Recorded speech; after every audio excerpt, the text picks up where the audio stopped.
right. So, what? So what went into this particular show? Like, kind of talk me through the build up to it, something like that. Well, part of the thing about this show is that the audience picks out the order in which we do skits and songs. So during Tech Week, in which we had a rehearsal every single night, like 4 hours long rehearsal every night, which is kind of crazy. We would, run the stuff that we had to run for the first bit of rehearsal, and then we would come back to rehearsal, and we would literally, our general manager would stand up and shout random numbers at us, and shout random, buzzwords for the different skits, and we would have to run the skit or the song as quickly as we could, and then get off. So it was kind of like a speed fire drill on how well we could respond to the numbers and the buzzwords for everything, so that we could make the show kind of as compact as possible. It all has to fit into an hour. We're timing it. And so is that something that's unique to this show? The whole idea of the audience kind of determines the set list, kind of determines the direction of the show? Well, yeah. I mean, normally with an acapella show, the music directors, the MDs, would pick out the order in which we'd perform songs. This is based off of the comedy show. What is it? Too much something makes the baby go blind. Too much light makes the baby go blind. So that style in which the audience picks out the order of things, it comes from them.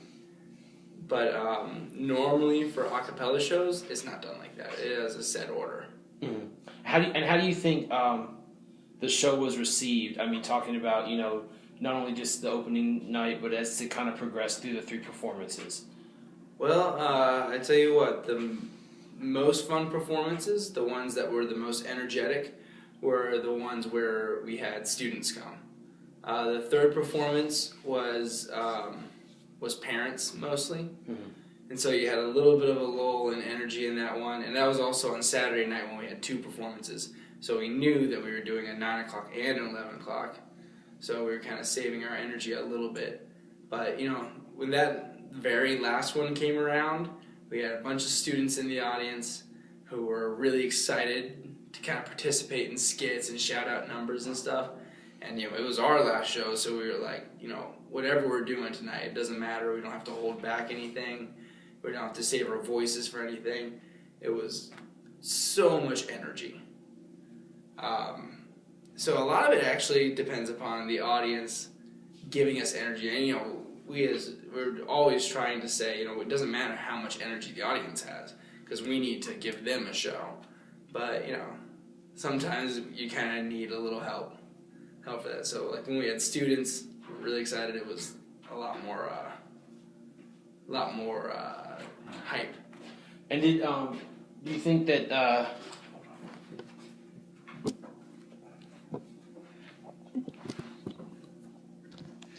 just want to adjust it, get a little bit different shot. Mm-hmm. And do you think do you think that this format allowed to maybe highlight some different performers or something like were there individual performances that you felt really stood out to you? Well, yeah, the thing about doing it like this is that it really makes it, one, so that we're always on our toes, mm-hmm. and 2, that we can throw in these crazy skits. Like, the one that I really love is the At the Pinnacle one, the magic one. I think you were at the 9 o'clock on Saturday. I was at the 11. The 11 o'clock, yeah. Right. The 9 o'clock one, they actually, in this skit, she holds up the wrong card several times, and all the Purple Haze people are going, Jesse, what are you doing? You're messing up the show. The 9 o'clock, she actually did mess up the thing and gave the wrong card, and it totally fell apart, which was hilarious. But it's really cool because when you have people who are singers and really great singers like Jessie, who did it at the Pinnacle, and she sang a Beyonce song later on, which is really awesome, and one of my favorite songs that we do. She also gets to come out and do her magic show and kind of put on a little character and do a little acting, which is, doesn't usually happen in a cappella shows like that. And that's unique to, because you get that sort of unique aspect because of the format. Yeah, I think that having the audience pick out the next skit kind of gives us a sense of being not hurried, but of being reactionary and kind of thinking on our feet. So when they shout out a number and it turns out to be a skit, the person who's in the skit runs out and has to put themselves into character, and they very much so are kind of thrown into the mix of this whole crazy, wild skit atmosphere. And it kind of makes it, I think, a little bit more authentic in that it's not so rehearsed, which I think makes it really cool for skits like that. Another example is the one where the Purple Haze makeover, where they had the two guys come out and they did the makeup, and they would come out looking really ugly, and they stick their chin out and look really ugly, trying to get people to come up on stage. They shout the thing, and those guys immediately go into that mindset and run out and try and sell the skit. It's a little more free form as opposed to, like you were talking about before. Some of the shows may be kind of rigid because it's so structured. Mm-hmm. Yeah, I mean, and that's not to say that having a set structure for the show is bad. What it means is that you're giving a more consistent performance, and you can kind of control a lot more aspects of it. The way that we do our winter show, Too Much Acapella Makes the Baby Go Deaf, means that every single show, one, is different not only because of the order, but because literally we're reacting to things that the audience does differently. And certain things come through, certain things fall apart, and it makes each show, it gives each show a different highlight moment. And how do you think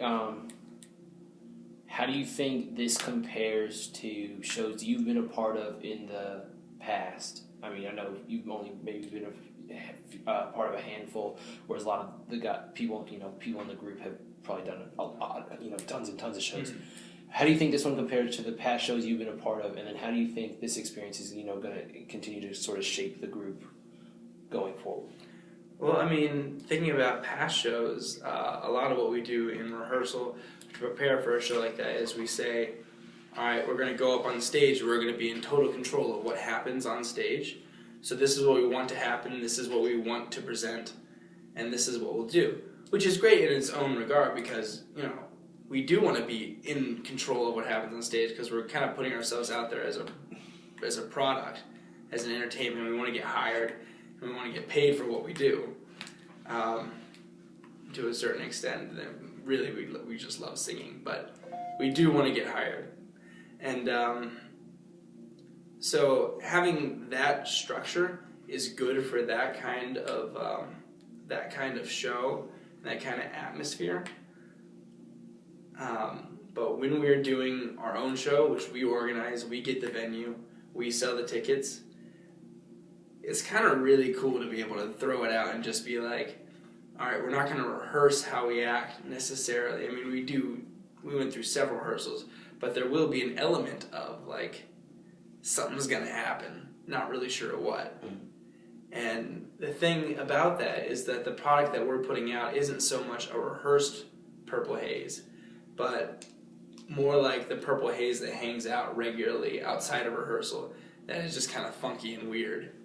And so when you come see the winter show, which is so freeform, you get more of a sense of that. And I think the cool thing about it is that having just done the winter show, is I think that for me personally, the next shows that we do, even though they will be rehearsed, and they will be a little bit more rigid, will have more of that kind of Purple Haze sense to it. Because I'll know what it looks like when it's actually put together, when Purple Haze can just perform without having that rigidness. Right. Oh shit.